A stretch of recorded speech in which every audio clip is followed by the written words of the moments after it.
अदलिया पे इस कदर शदीद दबाव, इलेक्शंस को किसी न किसी तरह डिले करने के टैक्टिक्स, क्या यही हम समझे या इसके पीछे कोई और वजह है? हमने जब इक़्तिदार संभाला तो उस वक्त हमारे पास दो ऑप्शन थे कि या सियासत बचाएं या रियासत बचाएं। तो सच्ची बात है, हमने रियासत बचाई है और रियासत को बचाने की कोशिश कर रहे हैं। बहुत बड़ी महंगाई है और चीजों के रेट डबल टिपर हो गए हैं। आम बंदे को इसमें पता नहीं है कि पूरी दुनिया में पोस्ट कोविड क्या तब्दीलियां आई हैं। ये रोजाना जैसा जेल भरो तरीक का ड्रामा जो करते हैं ना, मतलब ये है कि हुकूमत को बिजी किया जाए, स्क्रीन पे इनकी पिक्चर्स आती हैं। ये कहते हैं कि ऐसा नहीं है कि पीटीआई ने कभी जुडिशरी पे एतराज ना किया हो, ये करते हैं तो ठीक है और हम करें तो गलत। ये है कौन, इनका पास्ट क्या है, इनका बैकग्राउंड क्या है? दूसरी बात इन्होंने कही जो महंगाई हो रही है उससे हमें कोई इतना फर्क नहीं पड़ रहा, हमें कोई इतनी परेशानी नहीं है। तो जाहिर है आपको क्यों परेशानी होगी जनाब, आपकी तो क़यादत ने अरबों रुपए बनाए हुए, सुप्रीम कोर्ट के ऊपर किस तरह इन्होंने पास्ट में हमले किए हैं। ये सब नहीं है, एक खातून है इनकी जो इस काम पे लगी हुई है और बेसिक मकसद ये है कि इन्होंने प्रेशराइज करना है। इलेक्शंस कॉल कर लें, उससे आप क्यों घबरा रहे हैं? जो ट्रेंड्स नजर आ रहे हैं इस वक्त, और अगर इलेक्शंस में फर्ज करें तहरीक इंसाफ जीत भी जाती है,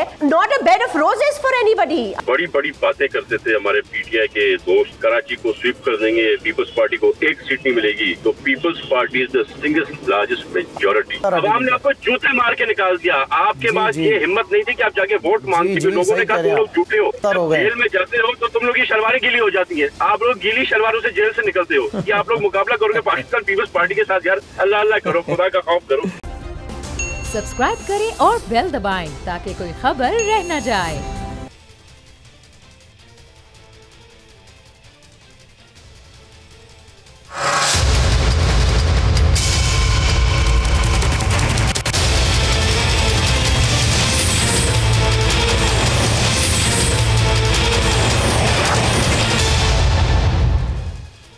बिस्मिल्लाहिर्रहमानिर्रहीम, अस्सलाम वालेकुम। मैं हूं जैस्मीन मंजूर और आप देख रहे हैं प्रोग्राम बस बहुत हो गया। नाज़रीन, आप जानते हैं कि इस वक्त एक सो मोटो केस जो है वो अदालत में, सबसे बड़ी पाकिस्तान की अदालत में सुना जा रहा है और अदालत उज़्मा के जजेस का कहना यह है कि इस दफ़ा आइन ने दरवाज़ा खटखटाया है। यानी कि आइन का एक आर्टिकल है जो कहता है कि 90 दिन में आप इंतखाबात करा देंगे। और यही बातें हमने पाकिस्तान मुस्लिम लीग नवाज के लोगों से भी सुनी। एक बहुत बड़ी तवील फहरिस्त है, मैं वक्त नहीं है वरना ज़रूर चलाती, जहां उन्होंने हर लम्हे हर वक्त ये कहा कि चैलेंज करते हैं तहरीक इंसाफ को कि वो अपनी 2 असेंबलियों को तहलील कर दें, यानी कि केपी और पंजाब को तहलील कर दें और आके नेशनल असेंबली में इस्तीफे दे दें।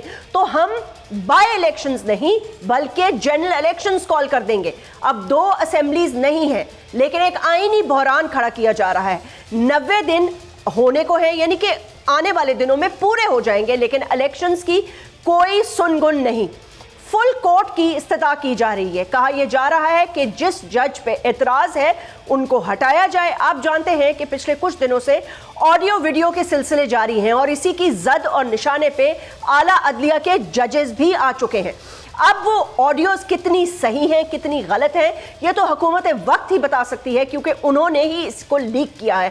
लीक करने के पीछे पर्पस क्या हो सकता है? वाज़े तौर पर अगर आप अभी एक ट्रेंड देखें तो इस वक्त जो बाय इलेक्शंस के इंतखाबात हो रहे हैं उसमें NA 193 के रिजल्ट्स आपके सामने हैं। ये पंजाब है और पंजाब ये माना जाता था कि गढ़ था मियां मोहम्मद नवाज शरीफ साहब का, यानी कि शेर का डंका चलता था।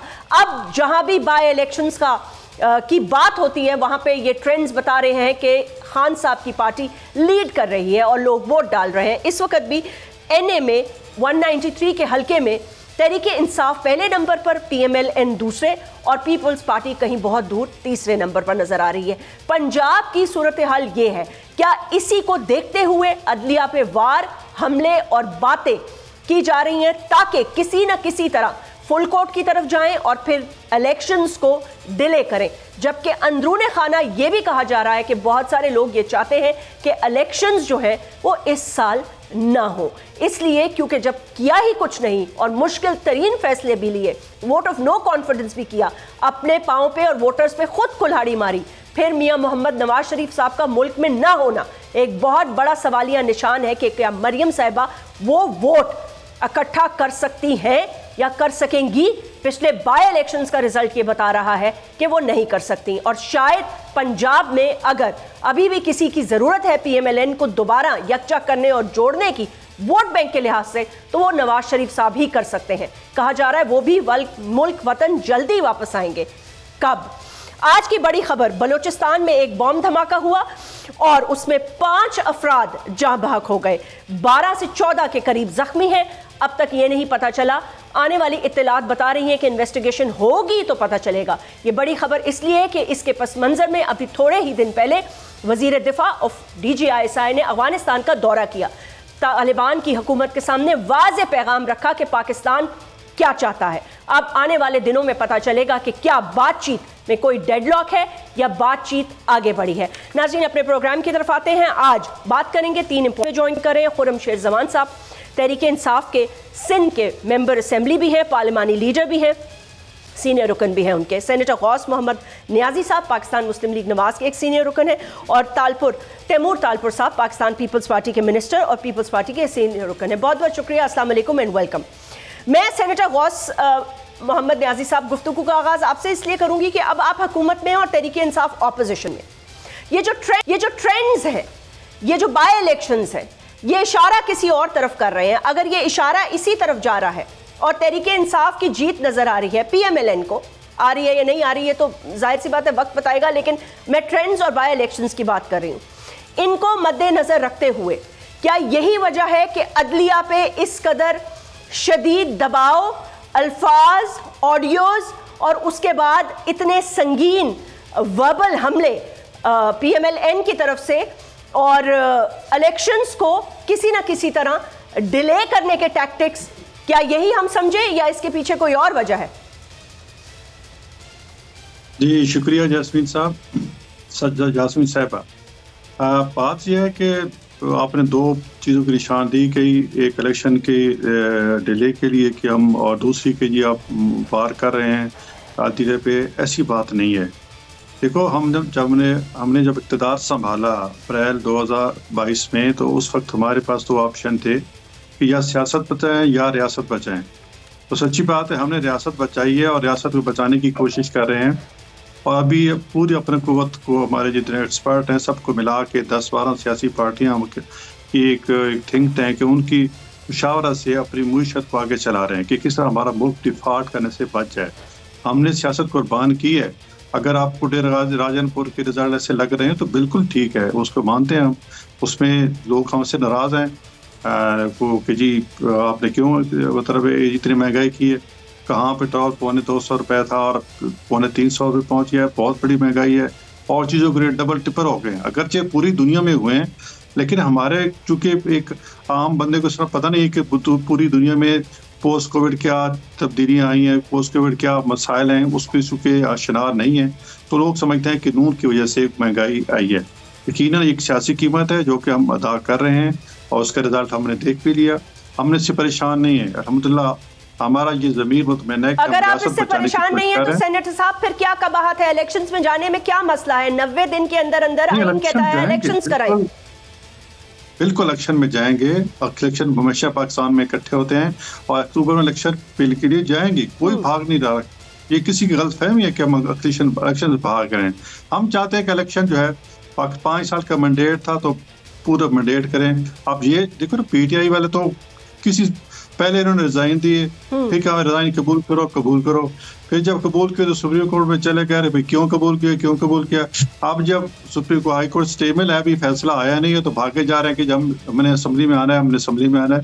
एक ड्रामा बनाया हुआ है ये रोजाना, जैसा जेल भरो तरीक का ड्रामा जो करते हैं ना, मतलब क्या मतलब पूरे एक मेन शराब बंद कर देते हैं। लोगों को तकलीफ होती है, पुलिस को एंगेज करते हैं, पुलिस को समझ नहीं आती कि हमको पकड़े ना पकड़े तो फिर कहते हैं कि जी तो निगरान हुकूमत जो है ये नून की तरफदारी कर रही है। और जिस मजाक बनाते हैं, तस्वीर बना के वैन में चढ़ जाता है, फिर उतर जाते हैं। अब पूरा 4 मतलब ये है कि हुकूमत को बिजी किया जाए। स्क्रीन पे हम 3-4 जो घंटे जो है वो स्क्रीन पे इनकी पिक्चर्स आती हैं और अशी फिर घरों को चले जाते हैं। तो आप ये कह रहे हैं कि जेल भराओ तरीक एक तरह से मीडिया अटेंशन के लिए, लेकिन आपने मुझे इस बात का जवाब नहीं दिया कि जो आला अदलिया और जुडिशरी पे इतने संगीन हमले क्यों कर रही है PMLN? क्या वजह है? बिल्कुल आपकी बात बिल्कुल ठीक है, हम हमले नहीं कर रहे। देखो, जब आप किसी को दीवार के साथ लगाएंगे, अदलिया का हम एहतराम करते हैं। अब जिस जजेस पे हम इतराज कर रहे हैं, अब जो आपने उसकी ऑडियो सुनी है, अब उनका फोरेंसिक कराया जाए। क्या उसमें अगर एक बंदा जो नैब को मतलूब है या एंटी करप्शन को मतलूब है, अगर किसी ऑनरेबल जज के घर छुपा हुआ है, तो क्या हमारा ये राइट नहीं बढ़ता। अगर उसके फिर जो उसकी जो FPR के मामला हैं, ये फाइनेंशियल मामला हैं, ये प्लाट के मामला हैं, जो फ्लड में के जो प्लाट खरीदे गए हैं, अगर हम सवाल उठा रहे हैं, सिर्फ हम नहीं उठा रहे, मुल्क की तमाम पार्ट्स ने उस पर इतराज उठाए, तो हमने कहा ऐसे मुतनाज़ा जज साहब और जो जिन्होंने अपना माइंड सेट पहले ठीक है, तो आपका मौक़िफ़ ये है कि मुतनाज़ा जज साहब को अलग करके फुल कोर्ट बनाया जाए। खुर्रमशेर ज़मान साहब जी बिल्कुल बिल्कुल फुल कोर्ट बनाया जाए, उसमें जो फैसला आएगा हम इंशाल्लाह उसको मानेंगे। ठीक है खुर्रमशेर ज़मान साहब, ये जो अभी हाल ही में आपने देखा सेनेटर गौस साहब ने बताया, उन्होंने अपना मौक़िफ़ दिया कि उनको जो एतराज़ात हैं, यही एतराज़ात PDM ने भी जमा कराए हैं। आपने देखा होगा, कल हमने देखा ट्विटर पे एक बड़ी इंटरेस्टिंग इंगेजमेंट देखी कि खान साहब ने पहले ट्वीट किया, उस पर फिर मरियम नवाज साहिबा ने किया, और फिर यही इस तरह से एक तसलसल चलता रहा। इनसे जब बात करते हैं तो ये कहते हैं कि ऐसा नहीं है कि PTI ने कभी जुडिशरी पे एतराज़ ना किया हो, मतलब है कभी इस्टेब्लिशमेंट पे, कभी जुडिशरी पे आप लोगों की तरफ से भी एतराज़ात और बातें चलती रही हैं। तो वो ये कह रहे हैं कि अगर हम करते हैं तो फिर हम किसी जायज़ चीज़ के लिए अपना मुतालबा कर रहे हैं, ये करते हैं तो ठीक है और हम करें तो गलत। नहीं देखें, बड़ा फ़र्क है ना। आप देखें ये हैं कौन, इनका पास्ट क्या है, इनका बैकग्राउंड क्या है। दो तीन चीज़ें मैं आपसे कहना चाहूँगा। सबसे पहले तो सेनेटर साहब ने फरमाया कि हम तो रियासत बचाने निकले थे। मैं इनको बताना चाहता हूँ रियासत को तो आपने तबाह कर दिया है। दूसरी बात इन्होंने कही जो महंगाई हो रही है उससे हमें कोई इतना फ़र्क नहीं पड़ रहा, हमें कोई इतनी परेशानी नहीं है। तो ज़ाहिर है आपको क्यों परेशानी होगी जनाब, आपकी तो क़यादत ने अरबों रुपए बनाए हुए हैं, दुनिया भर में आपकी इन्वेस्टमेंट से आपकी ज़ात को क्या फ़र्क पड़ेगा, क्योंकि आपके तो मल्टीप्लाई हो रहे हैं, जितने डॉलर जितने पाउंड्स ऊपर जाते जा रहे हैं उतना आपको फ़ायदा होता जा रहा है। तो आवाम की चीखें निकल गई और रियासत भी तबाह हो चुकी है। तीसरी बात है कि देखें इनका जो वतीरा और जो इनकी तर्ज हुक्मरानी रही है, जास्मीन वो मुझसे बेहतर तरीके से जानती हैं, वो डंडों की और पत्थरों की रही हैं। सुप्रीम कोर्ट के ऊपर किस तरह इन्होंने पास्ट में हमले किए हैं, ये तो भी गाली गलौज के ऊपर आ गए हैं, ये तो मैं समझता हूँ कि तौहीन अदालत के ऊपर आ गई हैं। ये सब नहीं है, एक खातून है इनकी जो इस काम पे लगी हुई है और बेसिक मकसद ये है कि इन्होंने प्रेशराइज़ करना है। देखें प्रेसिडेंट साहब ने भी पिछले दिनों जैस्मिन कहा कि मुझे समझ नहीं आती बात कि किस कानून के तहत, और इमरान खान साहब ने भी कही कि कौन से कानून या आइन की कौन सी शिक के तहत जो है ये इलेक्शंस किसी भी तरीके से पोस्टपोन किए जा सकते हैं। सेनेटर साहब फरमा रहे हैं कि वो चाहते हैं कि पूरे मुल्क में इलेक्शन होने चाहिए, तो पूरे मुल्क में जब टाइम आएगा तो वहाँ भी हो जाएंगे, आप इलेक्शंस कॉल कर लें, उससे आप क्यों घबरा रहे हैं। लेकिन फ़िलहाल तो देखिए हम आइन के तहत जो 90 डेज़ में इलेक्शन होने चाहिए हम उसको डिमांड कर रहे हैं। अच्छा, अगर आप जजेस को डराएंगे, आप जजेस को धमकाएंगे और अपनी नई नई डिमांड्स लेकर आएंगे, तो क्या आप समझते हैं कि जो बेंच बैठा हुआ ये आपसे डर जाएगा, ये खौफज़दा हो जाएगा, ये छोड़ के भाग जाएंगे? देखें हम तो उल्टा ये हमें कहना चाहिए कि ज़ेबा साहिबा के ऊपर जो जज ने जो है एतराज़ उठाया था और उसके बाद इमरान खान साहब गए, उन्होंने माजरत भी की, तो जो कुछ अल्फाज इस्तेमाल किए गए मरियम साहिबा की तरफ से, तो क्या उसका नोटिस अभी तक लिया गया या नहीं? मेरे नॉलेज में नहीं, अगर लिया गया तो बहुत अच्छी बात है। सो मैं समझता हूँ कि ये अभी तर्ज़ हुक्मरानी तब्दील हो जानी चाहिए। आपके डराने से, आपके धमकाने से कुछ नहीं होगा। अगर आपके अंदर इतना हौसला है तो मैदान में आए। अभी जैस्मिन मैं आपको अपडेट करना चाहूँगा कि 115 पोलिंग स्टेशन के रिज़ल्ट आए जिसमें इनके 24,000 वोट हैं और तहरीक इंसाफ के 45,000 से ऊपर वोट हैं। इस वक्त पूरा पाकिस्तान इमरान खान के साथ खड़ा हुआ है। सिर्फ इस वजह से नहीं कि इमरान खान एक मकबूल शख्सियत है, वो हैं, लेकिन उसके साथ साथ जो हाल और जो हशर इन्होंने सब पाकिस्तान का किया है, हर घराना बदवाएं दे रहा है, हर घराना जैस्मीन, हर घर परेशान है। जिस शख्स की 1.5 लाख रुपए भी तनख्वाह है ना जैस्मीन, वो अपना घर नहीं चला सक रहा है कि वो बच्चों की फ़ीस दे, गाड़ी में पेट्रोल डाले, यहाँ पे सब्जियाँ लाए, गोश्त लाए, दाल लाए, कोई घर नहीं चल रहा है। हर घर में चीखें निकली हुई हैं और ये कहते हैं कि महंगाई से इनको कोई फ़र्क नहीं पड़ रहा और ये परेशान नहीं, और ये रियासत को बचाने निकले थे। लिहाजा मैं गुजारिश करूंगा इनसे, अभी पहले तो रियासत नहीं बचाई, खुदा के लिए रियासत बचा लें। अब आप बचा सकते हैं, ये वक्त है कि आप इलेक्शंस के मैदान के अंदर आएँ, इलेक्शंस लड़ें। आप अगर आपको आवाम वोट दे देती है तो you are more than welcome. Otherwise आप तो मुझे बताएंगे अगर पाकिस्तान नहीं रहेगा तो क्या आपकी सियासत रहेगी, क्या हमारी सियासत रहेगी? वो कह तो रहे हैं कि सियासत कुर्बान करके, अभी उन्होंने कहा तो है जमात, उसके बाद हमारी है। खुर्रम, उन्होंने ये अभी वाज़ेह तौर पे कहा तो है कि सियासत कुर्बान करके रियासत बचाने आए हैं। वैसे मैं सेनेटर साहब आपसे ये सवाल करना चाहती हूँ, अभी क्योंकि तैमूर को हम कनेक्ट करने लगे हैं थोड़ी देर में, तो पीपल्स पार्टी का मौक़िफ़ भी आएगा। सेनेटर साहब, रियासत को क्या बचा क्या हो रहा था रियासत को जो आप बचाने आए हैं? मैं अभी तक मुझे ये चीज़ क्लियर नहीं है। मतलब क्या ऐसे खतरात लाहक हो गए थे तहरीक इंसाफ की हुकूमत में या खान साहब की प्रीमियरशिप में एग्जैक्टली मतलब है क्या क्या होने वाला था? या तो खुल के अवाम को बताए ना कि भाई ये खतरात लाते हैं, इसलिए हम रियासत को बचाने हैं, क्योंकि रियासत तो को किस चीज से बचा रहे थे? चलें ये बता दें।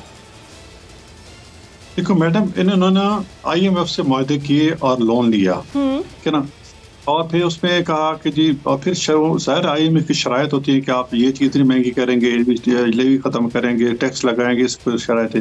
क्योंकि ठीक है जी, आप हमें किस्तें हम ये बढ़ा देंगे, हर 15 दिन के बाद 10 रुपये रेट बढ़ जाएगा। किया जब किस्त मिली तो बजाय रेट बढ़ाने के लिए कम करने शुरू कर दिए।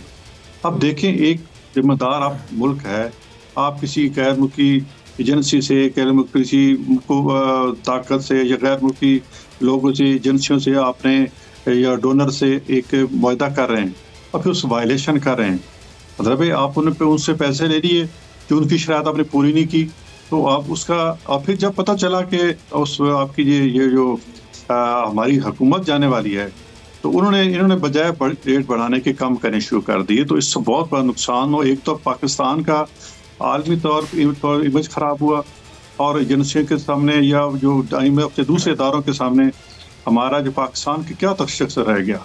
और फिर हमने बड़ी मुश्किल उसको बहाल किया, एक पूरी की, और फिर उसके लिए करने के लिए हमने फिर मजबूरन जो ऐसे स्टेप लेने पड़े। अगर ये उसके साथ चलते तो इतने बुरे हालात न होते, लेकिन उन्हें तमाम न सिर्फ गैर ममालिक से अपने आज़ादी और सिर्फ कैबिनेट की मीटिंग में गैर मुल्की सरबराहों के बारे में जो अल्फाज इस्तेमाल किए, और जो मैं आपकी बात आप बिल्कुल बात करना, जवाब देना। गैर मुल्की जो हमारे सरबराहान के मुतालिक जो अल्फाज कैबिनेट में इस्तेमाल किए, फिर बातें बाहर निकली, और फिर इन्हीं के बंदों ने उनके सफीरों से बात की, और फिर उस पाकिस्तान का जो इमेज हुआ आपने, मतलब आप ये कह रहे हैं गौस साहब, इन शॉर्ट में अगर इसको इन शॉर्ट करके एक इकट्ठा अगर इसको मैं कर दूं, तो जो बातें हमें पता चल रही हैं वो ये है कि आप ये कह रहे हैं, हुकूमत ये कह रही है, और फिर हम इस्टेब्लिशमेंट से भी ये बातें कुछ पता चली। मतलब ज़ाहिर छपी इंटरव्यू में भी बात आई कि खान साहब की हुकूमत से मुल्क को शदीद तरीन खतरात थे। आप ये कह रहे हैं कि मईशत को नुकसान पहुँचाने के लिए इदारों से इन्होंने मुआहदे किए जिससे ये बैकआउट हुए पाकिस्तान की मईशत को पहला नुकसान पहुंचाने के लिए, और दूसरा इन्होंने पाकिस्तान के लिए डिप्लोमेटिक चैलेंजेस बढ़ाए, यानी कि डिप्लोमेटिक ताल्लुकात दूसरे ममालिक से खराब किए। ये बात है? जी बिल्कुल ऐसी बात है। फिर इन्होंने जो देखो, इसमें मैं ये एक हकीकत है, हमारे मुल्क की एस्टेब्लिशमेंट एक हकीकत है जी। जब उन्होंने ये देखा कि ये ऐसे निकम्मे लोग हैं, अपनी मईशत जो मुआहदे की उससे पीछे हट रहे हैं, ज़ाहिर उसका मुल्क इमेज खराब हुआ है, तो वो इनकी हिमायत से हट गए। ठीक है, उन्होंने मजाक कराया, और फिर हम आगे आए और हमने मुल्क को संभाला दिया। ज़ाहिर है हम पता था कि हम कितनी महंगाई हमारे मुल्क में होगी, हमें पता था। वो तो ठीक है, आप आ गए, आपने मुल्क को संभाला दिया, लेकिन जो इलेक्शंस के ट्रेंड और रिजल्ट्स बता रहे हैं तो मुल्क तो वापस उसी तरफ जाने वाला है। जब आप अभी इलेक्शंस कर लें, कल कर लें, परसों करें, या 3 महीने 4 महीने, अनलेस एंड अनटिल आप कोई बहुत अनोखी काम कर लें, यानी कि कोई बहुत ही अनोखा काम कर लें, या आप किसी ग्राउंड पे, टेक्निकल ग्राउंड पे जो बात हो रही है कि खान साहब को नाअहल करवा दें, तो उसके अलावा तो मुझे नहीं लग रहा जो ग्राफ्स बता रहे हैं या जो बाय इलेक्शंस के ट्रेंड्स बता रहे हैं। तैमूर तालपुर भी हमें ज्वाइन कर चुके हैं। मैं एक छोटा सा वक्फा लेना चाहती हूँ ताकि अगले सेगमेंट में मैं 3 गुफ्तगू कर सकूँ right after this break.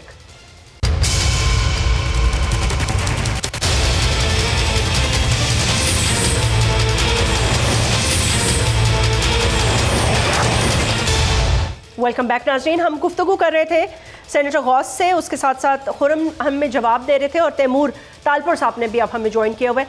Taimur, बहुत बहुत शुक्रिया वक्त निकालने का। I don't know if you heard the discussion और नॉट, लेकिन सेनेटर गौस कह रहे थे तहरीके इंसाफ जो रियासत को नुकसान पहुंचा रही थी, हमने सियासत कुर्बान करके रियासत बचाई है।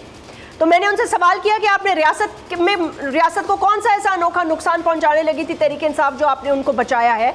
तो उन्होंने 2-3 चीज़ों का जिक्र किया। I don't know if you heard, they said diplomatically, और फिर IMF के साथ मुआहदे तोड़कर इन्होंने नुकसान पहुंचाया, जिसकी वजह से हमने सियासत कुर्बान करके रियासत बचाई। आपको लगता है कि ये बात दुरुस्त है? जैस्मिन, ये बात तो मैं समझता हूँ पाकिस्तान के बच्चे को पता है कि ये बात दुरुस्त है, और जिस तरह से इस मुल्क को नुकसान देने की कोशिश की है काबिल मुलम्मत है। 2-3 चीज़ें जो बड़ी मेन हमारे इश्यूज है हमारे पाकिस्तान, उसमें आपका एक इकोनॉमिक क्राइसिस, दूसरा टेररिज्म। इन दोनों के लिए plainly simply Imran Khan is responsible. इसने पूरी कोशिश की कि IMF के सामने हम डिफॉल्ट कर जाएं। इसने अपने सूबाई वुज़रा को कहा कि IMF को बता दे लोन वापस नहीं हो सकता। इससे ज्यादा जुल्म ज्यादती पाकिस्तान की इकोनॉमी के साथ क्या हो सकती है कि आप वापस लेने के अपने मुल्क को दिवालिया करना चाहते हैं। सेकंड बिगेस्ट हमारा इशू क्या था, टेररिज्म। कितनी अच्छी तरह से लड़ के बहुत मुश्किलों से हमने टेररिज्म वाइप आउट किया था। जिन जगहों पर हम जा नहीं सकते थे वहां पे हमारे एजेंसीज ने, लॉ इन्फोर्समेंट एजेंसीज ने, पुलिस ने, सब रेंजर्स ने मिलकर उन सब एरियाज में से टेररिस्ट को वाइप आउट कर दिया। जब ये जंग चल रही थी तो इमरान खान कह रहा था कि आप इनसे बातचीत करें। एक तरफ वो हमें मार रहे हैं और हम टेररिस्ट से बातचीत करें। उसके बाद ओसामा बिन लादेन को खुलेआम आके बता शहीद करार देता है। तो ये इस बंदे की सोच क्या है, इस शख्स की कितनी नहायती गलीज सोच होगी। तीसरा, सबसे जो चीज हमें ज्यादा नुकसान दी, वो जो हमने हजारों टेररिस्ट TTP के अरेस्ट किए थे, उनमें से जो 100 मोस्ट वांटेड थे वो खान साहब ने छोड़ दिए। किस तरह? तो ये तो होना ही था ना, आपने उनको छोड़ा, आप उनको पाकिस्तान में सेटल किया, आपने उनको स्ट्रॉन्ग किया, वो हम पे अटैक कर रहे। तो खान साहब मेरे ख्याल से he should be tried for treason. ये जो इस मुल्क के साथ इन चंद माह में इमरान नियाजी ने किया, बहुत बुरा किया, पर कम से कम पता तो चल गया कि ये किसके लिए काम करता है, किसका लॉबिस्ट है। पाकिस्तान दुश्मन मुल्कों ने वो नुकसान हमें नहीं दे सके जो उसने हमारी इकोनॉमी को दिया। तो yes, I agree with Aun साहब 101%। खुरम, आपने सुना सेनेटर गौस को भी और तैमूर को भी, मैंने उनसे पूछा कि वो क्या चीज़ें थी जो नुकसानदेह थी। मेरे ख्याल से आई थिंक आपको पता है कि कुछ मुख्तदर हल्के जिनके ऊपर काफ़ी आप लोगों की तरफ से एतराज़ उठे, former chief of the army staff भी रह चुके हैं, वो मुल्क के इस्टेब्लिशमेंट के ऊपर काफ़ी सख्त अल्फाजों में आपने बताया कि उन्होंने किस तरह गेम की, डबल गेम की, क्या की। लेकिन उनकी तरफ से ये कहा जाता है कि ये लैंड माइन्स बिछाई तहरीके इंसाफ ने, जिसकी वजह से आपके ऊपर से उनको अपना शफकत का हाथ उठाना पड़ा। नहीं, देखें जैस्मीन, जब नालायकों का टोला आके आपके सर के ऊपर बैठ जाएगा और जो कि अपने आप को चैम्पियंस ऑफ एवरीथिंग कहते थे और आवाम को ये तासुर दिया था कि ये सारे नालायक जब इकट्ठे हो जाएंगे तो पाकिस्तान बड़े ज़बरदस्त तरीके से चलेगा, सो कम से कम ये बात तो साबित हो गई कि ये इकट्ठे होकर भी कुछ काम नहीं कर सके। और देखिए, दूसरी बात ये कि सेनेटर साहब फरमा रहे थे कि इमरान खान ने जो है IMF के साथ जो माहदे पूरे किए थे वो पूरे नहीं किए। मैं आपसे एक बात कहना चाहता हूँ जैस्मीन, कि पिछले 100 साल में पूरी दुनिया में सबसे ज़्यादा जो मुश्किल वक्त आया वो कोविड के दौरान आया। कोविड के दौरान तो इमरान खान की हुकूमत मजबूती से पड़ी हुई थी ना, बैठी हुई थी। कोविड के दौरान भी जब पूरी दुनिया नीचे जा रही थी जैस्मीन, पाकिस्तान ऊपर जा रहा था। पाकिस्तान में इमरान खान ने कोविड के दौरान अपनी हमदर्दी रखते हुए अपनी आवाम के साथ लोगों को सब्सिडीज़ दी, लोगों को पेट्रोल सस्ता दिया, लोगों को गैस सस्ती दी, लोगों को बिजली के बिल्स में रिलीफ दिया। इसका मतलब ये नहीं था कि IMF के साथ जो है वो मुआहदे पूरे नहीं हो रहे थे। अगर बिजली के रेट कम कर दिए थे इमरान खान ने, तो इस बुनियाद के ऊपर जैस्मीन किए थे कि आवाम उस वक्त मुश्किल वक्त से गुजर रही थी और कोविड का लोगों को झटका लगा हुआ था। ये इमरान खान आवाम से मोहब्बत करने वाला लीडर था, ये दुश्मन नहीं था। ये तो दुश्मन है पाकिस्तान की आवाम के, जिस तरह इन्होंने भी फैसले किए, जिस तरह ये पाकिस्तान को इस वक्त चला रहे हैं, जो हालात इन्होंने कर दिए हैं। अच्छा, उनके वक्त में, अगर आज के वक्त में अगर आप कंपैरिजन करेंगे जैस्मीन, तो यहाँ तो इन्होंने जैस्मीन लोगों को अंडे खाने के लायक भी नहीं छोड़ा है। ठीक है खुरम, देखें मेरा एक छोटा सा सवाल है, मुझे ये बताएं, ये अगर ना माने उनकी शराइत ना माने, तो आप being in the opposition and being in the government for 3.5 years, मतलब आप कुछ मशवरा देना कि क्या करेंगे, कहाँ जाएं, किस तरह दिवालिये से बचाएं इस मुल्क को, कोई तो हल होगा। जी देखिए जैस्मीन, बड़ी सीधी सी बात है। सबसे पहली बात है कि इंटरनेशनल कम्युनिटी इनके चेहरे को देखकर इन पे भरोसा करना नहीं चाहती, ना करती है भरोसा इन पे। पाकिस्तान से बाहर दुनिया में कोई ऐसा मुल्क नहीं है जो इन पे भरोसा कर सके, चाहे वो टर्की हो, चाहे वो जो है आपका UAE हो, चाहे वो सऊदीया हो, चाहे वो चाइना हो। कोई पाकिस्तान से बाहर मुल्क इन पे भरोसा करने को तैयार नहीं। आपके ओवरसीज़ पाकिस्तानी जो हैं उन्होंने अब रेमिटेंस भेजना बंद कर दिए, वो नीचे हो गई है। आपकी पाकिस्तान की इकॉनमी तबाह हो रही है। इमरान खान अगर किसी तरीके से मैनेज कर रहे थे तो हमारे एक्सपोर्ट ज़्यादा थे, जिसकी वजह से हमारे पास फॉरेन करेंसी आ रही थी। इमरान खान को दुनिया के अंदर जितने भी आपकी फ्रेंडली कंट्रीज़ थी वो उनको भरोसा कर रही थी, उनको सपोर्ट कर रही थी और यहाँ पर बिजनेस हो रहा था। अब इनके साथ तो कोई काम करना नहीं चाहता ना। इवन IMF इन पे भरोसा नहीं करती है। IMF इस बात को बहुत अच्छी तरीके से जानती है कि ये सारी सियासी जमातें अगर इकट्ठा भी हो जाएं और एक निशान पे भी इलेक्शन लड़ लें तो ये फ्री एंड फेयर इलेक्शंस के जरिए इमरान खान को नहीं हरा सकती। It is writing on the wall कि Imran Khan is next prime minister of Pakistan, जिसकी खौफ की बुनियाद पे इलेक्शन नहीं कराना चाहते। उन्होंने कहा ये राइटिंग ऑन द वॉल है कि अगले वजीर आजम इमरान खान होंगे और आपके ऊपर कोई इतबार नहीं करता आपकी गवर्नमेंट पे, यानी कि PDM की हुकूमत पर कोई मुल्क एतबार नहीं करता, कोई दोस्त एतबार नहीं करता, कोई लोन देने वाली एजेंसी एतबार नहीं करती। यास्मीन देखें 2013 से लेकर 2018 तक हमारी हुकूमत रही जी, और उसमें अल्हम्दुलिल्लाह हमने IMF से प्रोग्राम लिए और मुकम्मल की। और हम तो IMF को गुड बाई कहने वाले थे, लेकिन बीच में ये आदम के फिर उन्होंने साजिश चाहिए, हमारे खिलाफ साजिश हुई, हमारा अदलिया पे ये नवाज शरीफ साहब को नायल कराया गया एक ऐसे एसेट पे कि जो उन्होंने रिसीव नहीं किया था। तो ये खैर लंबी एक बहस है अदलिया की। जब अब ये पेश हो, कल से ये परसों शुरू हो रहा है, तो इंशाल्लाह ये इस चीज को भी हम हाईलाइट करेंगे। बात यह है कि IMF तो जो हमारे आज से 2018 तक तो IMF से एग्रीमेंट होता था, किसी को पता ही नहीं होता था। दुबई में जाके मुज़ाकरात होते थे, किस आ जाती थी, हम वक्त पे किस अदा करते थे। जो ड्रामा इकानमी के साथ इन्होंने खेला, वो ट्रस्ट करने को तैयार नहीं है। अब वो जो पाकिस्तान का खराब इन्होंने कर दिया है, वो तो पाकिस्तान ऐसा कि इतने नाराज हुए कि हवाई जहाज है कि अमेरिका जाए, और अमेरिका जब वापस आए जहाज से उतार लिया इनको। तो ये इनकी परसेप्शन है, ये कहते हैं कि हमारा दुनिया में खान साहब ने ज्यादा किया था। अब ये पाकिस्तान सेनेटर साहब ये बात जो कह रहे हैं ये बात दुरुस्त है कि कोई दोस्त मुल्क हम पे, यानी कि प्राइम मिनिस्टर शहबाज शरीफ साहब, UAE, Qatar, Dubai, Saudi Arabia, China, मतलब कोई भी मुल्क हमारी मदद करने के लिए तैयार नहीं है इस वक्त। इस गवर्नमेंट को कोई भी हेल्पिंग हैंड नहीं दे रहा, क्यों, वजह क्या है? सारे प्यार करते हैं, रिगार्ड करते हैं। चाइना ने कल भी $70 करोड़ की किस्त दी है, सारे टेस्ट करते हैं। उनके अपने टेस्ट हैं, वो एक अमेरिका की और चाइना की वार है, और वो चाहते हैं कि पाकिस्तान जो है वो ये शराइत माने। देखो उसमें वो शराइत हम चाहते हैं कि पाकिस्तान के लिए, पाकिस्तान की स्ट्रेटेजिक जो एक डेप्थ है उसके खिलाफ है, हम उसको कभी कबूल नहीं करेंगे। वो तो शायद न्यूक्लियर प्रोग्राम के बारे में बात करते हैं, हम कैसे उन पे बात कर लें। तो ये कुछ चंद चीजें हैं जिसपे वो पूरा एक लॉबी है। अमेरिका हमारे दोस्त और हमारे अरब वाले हैं, वो पाकिस्तान प्रेशराइज करना चाहते हैं कि चाइना से आप ये चाइना को यहाँ ग्वादा तक एक्सेस ना दे। ये तो एक लंबी चौड़ी बहस है। ये तो चले हमें पता है, ये वी नो कि वार्म वाटर्स तक उनको एक्सेस ना दे। हमारे डिप्लोमेटिक चैलेंजेस बहुत है। खान साहब कहते हैं कि हमने मईशत को आगे किया। खान साहब को तो डॉलर का रेट जो है वो तो टीवी से पता चलता है। ये कहते हैं मईशत हमने ठीक की थी, आपने सारे मईशत IMF के हवाले कर दी थी। भाई कैसी बात करो खरम साहब। तैमूर तालपुर साहब, ये सेनेटर गौस साहब ने जो बातें की, खुरम ने भी जो बातें की, अगर अब हम बाय इलेक्शंस के रिजल्ट्स देख लें, जो ट्रेंड्स नजर आ रहे हैं इस वक्त, तहरीक इंसाफ वाज़े तौर पर लीड में है, मतलब अवाम निकल रही है, उनको वोट डाल रही है। यही ट्रेंड्स अगर आगे चलते हैं, और क्या राह फरार चाहिए इलेक्शन से? कब तक आखिर, मतलब एक दिन तो इलेक्शंस होंगे, और अगर इलेक्शंस में फर्ज करें तहरीक इंसाफ जीत भी जाती है तो not a bed of roses for anybody. I mean like ये कोई इनको कुछ मतलब यू के मैग्नानिमस प्रॉब्लम्स इनको मिलने वाली हैं।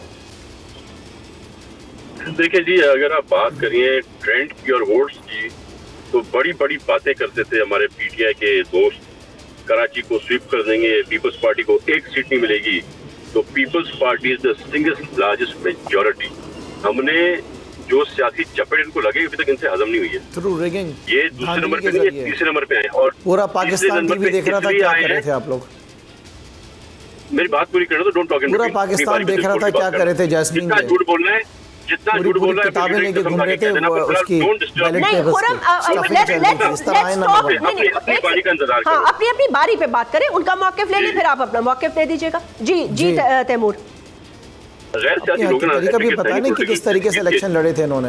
एनीवेज बात वो सबको पता है कैसे लड़े थे। सच सुन तो लो ना, तुम सच सुन तो लो ना, जो अवाम ने देखा, अवाम ने दिखा रहा था, सारा दिन चलता रहा, अवाम ने आपको जूते मार के निकाल दिया। आपके पास ये हिम्मत नहीं थी कि आप जाके वोट मांगते, लोगों ने कहा तुम लोग झूठे हो। सब इमरान न्याजी ने कुछ नहीं बोला, किस तरह जूते मारने थे, सब नजर आ रहा था, सबने जूते खाने से खाए, तुम लोगों ने जूते फिर से पता चलेगा। अभी रिजल्ट आने वाला है, 13,000 वोट हैं आपके, हमारे 55,000 हो गए। जेल में जाते हो तो तुम लोग की शलवारें गीली हो जाती है, आप लोग गीली शलवारों से जेल से निकलते हो कि आप लोग मुकाबला करोगे पाकिस्तान पीपल्स पार्टी के साथ। यार अल्लाह अल्लाह करो, खुदा का खौफ करो। अभी आपको पता है यूए की गवर्नमेंट ने एक लेटर निकाला है 31 पाकिस्तानियों का, जिनमें से 31 पाकिस्तानी ऐसे हैं जो 60 अरब से ज्यादा की वर्थ रखते हैं दुबई में। तो उसमें आपके लीडर की बहन का नाम आया है, जरा वेबसाइट जरदारी साहब का नंबर सबसे ऊपर होगा। नाम लगा रहे हैं जरदारी साहब का, सब बहुत अल्लाह का शुक्र इमरान खान से बहुत ज्यादा, पर कराची में हम ये नहीं कहते कि हमने जो है अलीमा बाजी ने कपड़े सिए 6 महीने और 26 अरब रुपए आ गए, वाइट कर दिया आपने। ये न्यूयॉर्क के अपार्टमेंट का नहीं आया जरदारी साहब जो ऑडियो लीक्स निकली है ना, जो गलीज ऑडियो लीक्स निकली है, वो आवाम तक पहुंच गई, वो इसीलिए आपको वोट नहीं पड़े। लोग कह रहे किस किस्म की पार्टी को वोट दे, किस किस्म के लोगों को वोट दे, बस यही बात है इनकी, जैस्मीन से ज्यादा कुछ नहीं इनसे आ गई है। अच्छा वैसे खुरम अगर नहीं चले ठीक है प्लीज, लेकिन देखें तैमूर की बहुत सारी बातों से मुझे इख्तलाफ हो सकता है, लेकिन आई थिंक ये बात तो तैमूर की वैलिड है। अब आप ये कह रहे हैं रिगिंग हुई थी, रिगिंग आपको प्रूव भी करनी पड़ेगी, दोबारा वो भी करना पड़ेगा, सब कुछ करना पड़ेगा, आई एम श्योर आप करेंगे, लेकिन लोग नहीं निकले, हो रही है, लोग नहीं निकले। खुरम कराची की क़यादत, खान साहब ने मेरे इंटरव्यू में खुद कहा कि कराची की क़यादत वो मोबिलाइज उस तरह नहीं कर सकी जिस तरह उनको करना चाहिए था लोगों को। अच्छा ठीक है jasmine, for the sake of discussion आपकी बात मान लेते हैं और खान साहब की बात भी हम मान लेते हैं फॉर सेक ऑफ डिस्कशन। क्या पीपल्स पार्टी ने दूध की नहरें बहाई हुई हैं? यहाँ पे आवाम को पीने का पानी मिल रहा है, आज कचरे उठ गए हैं, स्ट्रीट क्राइम का खात्मा हो गया है, यहाँ पे सेहत का निज़ाम बड़ा ज़बरदस्त हो गया कराची में, यहाँ पे केएमसी बेहतर हो गई, करप्शन का खात्मा हो गया है, लोगों के बड़ी ज़िंदगी अच्छी गुजर रही है, कुत्तों ने काटना छोड़ दिया है। अब आप मुझे बताएं ऐसा क्या पीपल्स पार्टी ने किया 15 साल में के लोग इनको वोट देंगे?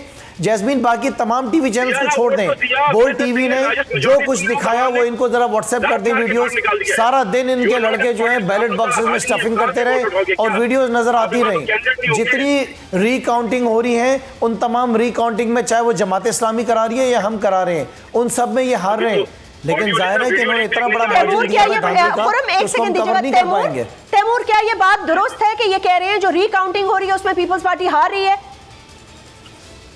आपके सामने आ जाएगा।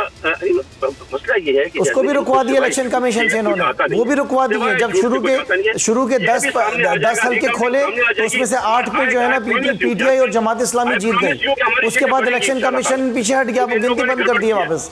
और ये गड़बड़ हम सामने निकाल के ला रहे हैं। नहीं हमने गड़बड़ की है, या राइट। ये 10 सीट ना निकालते अगर ये धांधली ना करते, ये 10 सीटें ना निकालते, अवाम ने इनको जो किया है इनके साथ, ये कहीं वोट जाने के ये बात सिंध तक कराची तक आधे घंटे बाद राजनपुर का रिजल्ट देख लेना आप। तैमूर ये बात कराची तक, सिंध तक मैं मान सकती हूँ, ठीक हो सकती है। खान साहब का, तहरीक इंसाफ का कराची के अंदर खुद से प्रेजेंट ना होना ये एक बहुत बड़ा सवालिया निशान है। इस पे हमने उनसे बहुत बात की। Even as a prime minister I agree, Karachi was ignored, जो वादे किए गए वो पूरे नहीं किए गए। लेकिन मैं आपसे ये पूछ रही हूँ, क्या पंजाब के रिजल्ट्स ये राइटिंग ऑन द वॉल नहीं बता रहे? अगर ये पंजाब और केपी भी स्वीप कर लेते हैं तो ये राइटिंग ऑन द वॉल हो जाएगी कि खान साहब will be the next prime minister of Pakistan. पहली बात तो इमरान न्याजी इलेक्शन में होगा ही नहीं, क्योंकि he is going to be disqualified. वो ना तो सादिक और अमीन है, और बहुत सी और शर्तें हमारी, जिस किसी भी शर्त पर वो बनता नहीं है। इनका अभी जो सीटा वाइट की बेटी का केस हो रहा है उसमें ये नायल हो जाएगा, तो इमरान खान को वाइट कर दे। पर अगर आप बात करिए पंजाब में इलेक्शन की, केपी का मुझे नहीं पता, पंजाब कोई इनके लिए स्वीपिंग वूपिंग नहीं है। इस बार हमारे बड़ी हॉट फुटिंग्स है पंजाब के अंदर। जरदारी साहब ने बड़ी मेहनत की है, पूरी पार्टी को रिवैम्प किया है, नए लोगों ने हमसे शिमलत की है। बलूचिस्तान हम पूरा स्वीप करेंगे, सिंध पूरा स्वीप करेंगे। पंजाब मेजॉरिटी नून लीग की होगी, नंबर 2 पीपल्स पार्टी होगी। KPK में हो सकता है इनको कुछ सीटें मिल जाए। ये तब हो सकता है। ओके, सो तैमूर ने मुझे एक ब्रेकिंग न्यूज भी मैं कहूंगी तैमूर साहब ने मुझे दे दी है। वो ये कह रहे हैं कि नेशनल इलेक्शंस या सॉरी जनरल इलेक्शंस में तो खान साहब होंगे ही नहीं, और अगर लीडर नहीं होगा तो तहरीक इंसाफ का क्या होगा। वो ये तब का सिनेरियो बता रहे हैं अगर खान साहब, जैसे मैंने कहा जी जैस्मीन, फिर इलेक्शन भी नहीं होगा पाकिस्तान के अंदर। अगर इमरान खान नहीं होगा तो पाकिस्तान में हम इलेक्शन भी नहीं होने देंगे। ये मेरी बात याद रखिएगा, पूरा पाकिस्तान बाहर निकलेगा। हम देखते हैं कैसे इलेक्शन होते हैं। आपको आगे का सिनेरियो बता दूं थोड़ा, इसके बाद का क्या होगा। जैसे इमरान खान नाअहल होगा, उसको पार्टी से रिजाइन करना पड़ेगा। उसके बाद फटा होगा जबरदस्त किस्म का, एक लॉबी होगी शाहमूद कुरैशी की, एक चौधरी साहबान जो भी इनको ज्वाइन कर गए, एक इनके वो तीसरे जो बैठे हुए, तो ये सारा जो ना, ये जिस तरह से MKM डिस्पर्स हो गई थी ना इनटू 10 डिफरेंट पार्टीज, इनके भी 5 धड़े बनने वाले, ये खत्म हो जाए, इनका कोई फ्यूचर है ही नहीं। तैमूर, ये न्यूज मुझे दे रहे हैं आप या एनालिसिस दे रहे हैं? ये रैप अप कर रखी है आपने, खबर है या ये खबर है या क्या है? पाकिस्तान की सब मिलकर और पाकिस्तान को खाना जो होने जा रहा है, इस क्या सीताबाद के केस से ये नाअहल नहीं होगा? कैसे नहीं होगा? होना पड़ेगा। कोई भी जज बैठेगा उसे नाअहल करेगा।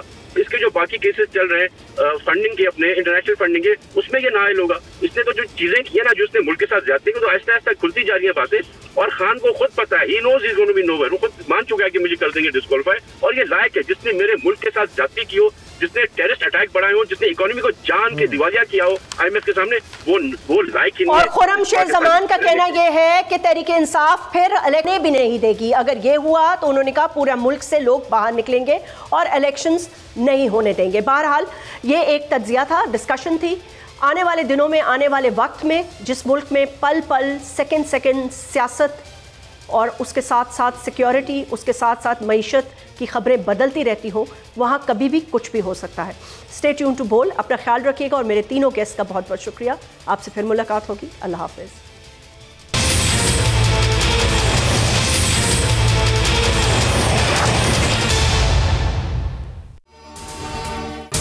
अगर ये वीडियो आपको पसंद आई है तो इस चैनल को सब्सक्राइब करें और बेल आइकन को क्लिक करें। इम्पोर्टेड हुकूमत और उनकी हवारियों की अदलिया के खिलाफ हर्जा सराई, मरियम नवाज की अदलिया और फाजिल जज साहिबान पर शदीद तनकीद। इस घिनौनी साजिश को बेनकाब करने पर बोल को एक दफा फिर नशरियात की बंदिश का सामना करना पड़ रहा है। बोल अदलिया की इज्जत के लिए खड़ा है और खड़ा रहेगा।